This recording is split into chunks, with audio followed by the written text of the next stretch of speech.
Bueno, nos quedan unos minutitos más todavía, me dice Ramón, así que por lo menos voy a dar lectura a estos artículos que mencioné respecto a la lucha contra el narcotráfico. También respecto a la lucha contra el narcotráfico hay que decirle a Carolina Cose que tendría que dejar de hacer tantas fiestas con anfetaminas, metanfetamina y fumadera de porro, ¿no?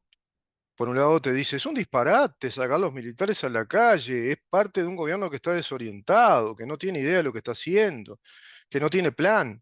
¿Y el plan tuyo cuál es?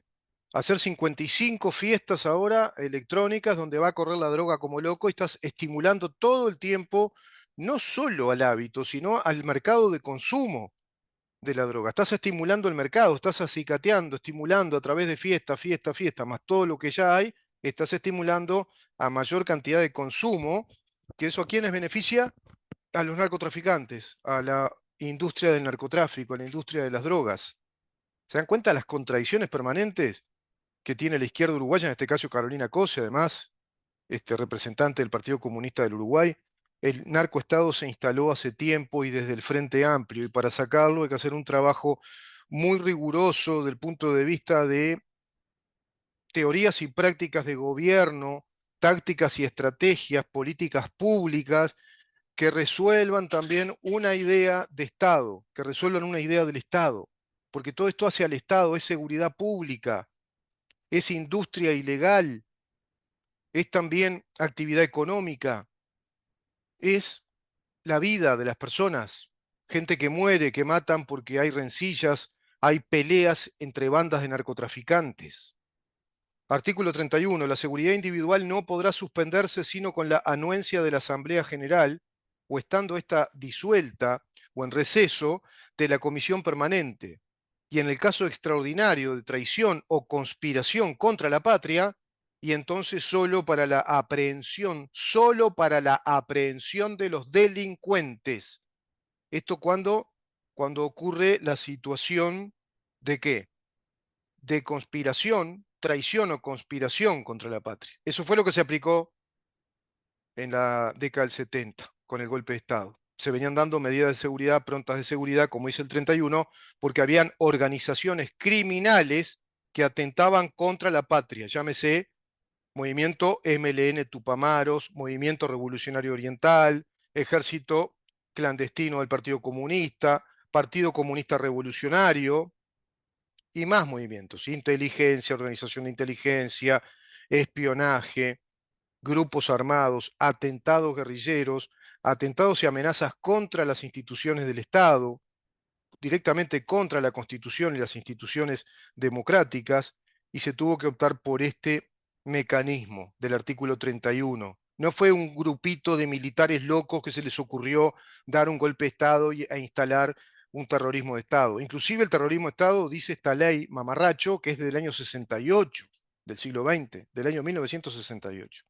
Bueno, y vamos al artículo 168, que dice: al presidente de la República, actuando con el ministro o ministros respectivos o con el Consejo de Ministros corresponde, capítulo 3, dentro del Poder Ejecutivo, estas son las potestades, los poderes que tiene el presidente de la República como jefe de Estado, como jefe de gobierno y como jefe de Estado, porque eso es un presidente en nuestro país. Al presidente de la República, actuando con el ministro o ministros respectivos o con el Consejo de Ministros corresponde.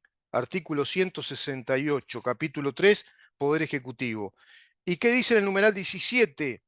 Tomar medidas prontas de seguridad en los casos graves e imprevistos de ataque exterior o conmoción interior. ¿Qué está produciendo este crimen organizado, que es un crimen ya profesional?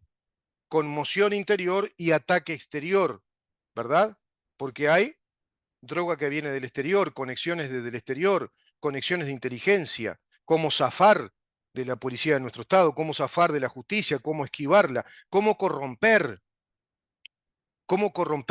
coimear a los que integran nuestra justicia y nuestra policía. Todo hay que estudiar eso, todo eso. Asuntos internos. ¿Cómo está asuntos internos? ¿Cómo está la policía por adentro? ¿Está bien o hay corrupción policial? Sabemos, ahí hay todo otro crimen organizado que son distintos aspectos, facetas del crimen organizado. porque es un crimen profesional. Por eso la figura del integrante, la figura penal, me refiero a eso, de un integrante de crimen organizado, como investigaba Gabriela Fossati, cuando investigó esos más de 10.000 pasaportes falsos a rusos, y no solo a rusos, bielorrusos, marroquíes, albaneses, coreanos, chinos, españoles, cuando investigaba toda esa organización para delinquir, ahí, bueno, precisamente iba hacia dónde, hacia Gustavo Leal. ¿Quién era Gustavo Leal? El secretario de Convivencia Ciudadana del Ministerio del Interior de Bonomi. ¿Quién era Bonomi? Ministro del Interior. De qué gobierno? Del Frente Amplio. Del Frente Amplio. Todo eso estaba investigando. El crimen organizado vinculado al narcotráfico. El narcotráfico está muy vinculado también a grupos políticos del Foro de San Pablo, porque es una gran parte de la financiación de las organizaciones del Foro de San Pablo están vinculadas al narcotráfico, a esta mega industria del narcotráfico, los cárteles de la droga de Venezuela, de Colombia, de Bolivia, de México. ¿Quién se fue caminando por Cárcel Central siendo el capo mafioso más grande de la droga en Italia y en Europa? Nada más y nada menos que el capo mafioso de la 'Ndrangheta, una de las organizaciones mafiosas más grandes de Italia y la más sanguinaria. Sí, me refiero a Rocco Moravito. Se fue caminando. ¿A qué estaba vinculado Rocco Moravito? Al narcotráfico, al lavado del dinero vinculado al narcotráfico. Hacía exportaciones millonarias y millonarias en dólares y en toneladas de cocaína hacia Europa para traficar en Europa la cocaína que prácticamente es territorio de la 'Ndrangheta. Se fue caminando con un pedido de extradición de la justicia italiana cuando en Uruguay estaba preso, estaba sometido a prisión hacía unos años y había, bueno, preparado todo para deportarlo, dado que Uruguay tiene un tratado, un compromiso internacional de extradición también con Italia. Estaba comprometido Uruguay a darle a este ciudadano para que sea sometido a la justicia italiana, que, dicho sea de paso, lo condenó a 32 años de prisión, inescarcelable, sin posibilidad de que pueda salir. No tiene el Instituto Procesal Penal de la libertad anticipada, es de cumplimiento efectivo de esa pena porque es un miembro integrante de una organización para delinquir. Todo esto hay que analizar, no sacar los militares a la calle, no sacar los milicos a la calle. Y después hacemos cualquier cosa con los milicos, ¿no? Los metemos presos cuando no nos parece, decimos que fueron criminales de Estado, después no, pero cuando los precisamos los sacamos a la calle. Un desastre. Seguimos.